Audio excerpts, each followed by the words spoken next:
জাতীয় নাগরিক পার্টি এনসিপির যুগ্ম মুখ্য সমন্বয়ক আব্দুল্লাহ আল ফয়সাল বলেছেন, বাংলার মাটিতে আর আওয়ামী লীগকে রাজনীতি করতে দেওয়া হবে না। শনিবার বিকেলে নরসিংদীর রায়পুরা উপজেলার আমিরগঞ্জ ইউনিয়নে এনসিপির আয়োজিত এক মত বিনিময় সভায় তিনি এসব কথা বলেন। তিনি আরও বলেন, আওয়ামী লীগ সরকার মানুষ মেরে নৃত্য করেছিল, তারা মানুষের দল হতে পারে না। যারা আওয়ামী লীগকে রাজনীতিতে ফিরিয়ে আনতে চায়, বাংলার জনগণ তাদের আর সহ্য করবে না। তিনি দাবি করেন, 24 ঘন্টার মধ্যে আওয়ামী লীগকে বাংলার মাটি থেকে বল আউট করা হবে। আওয়ামী লীগ সরকার লগি পরীক্ষা দিয়ে মানুষ মেরে ওইটার উপর নৃত্য করেছিল। এই আওয়ামী লীগ কোনো মানুষের দল হতে পারে না। সারা বাংলাদেশে এখন একটাই স্লোগান রয়েছে, আওয়ামী লীগ বাংলাদেশে আর কোনো পলিটিক্স করতে পারবে না।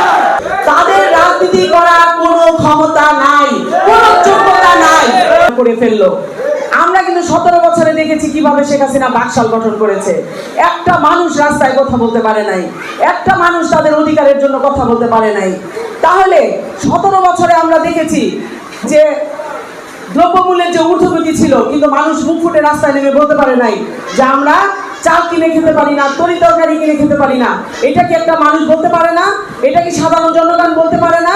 এ সময় আরও উপস্থিত ছিলেন এনসিপির উত্তরাঞ্চলীয় সংগঠক অ্যাডভোকেট শিরিন আক্তার শৈলী, সৌরভ হাসনাত, আসিফ ভূঁইয়া, রায়হান মোল্লা, নাইম ভূঁইয়া সহ উপজেলা ও ইউনিয়ন পর্যায়ের নেতৃবৃন্দ।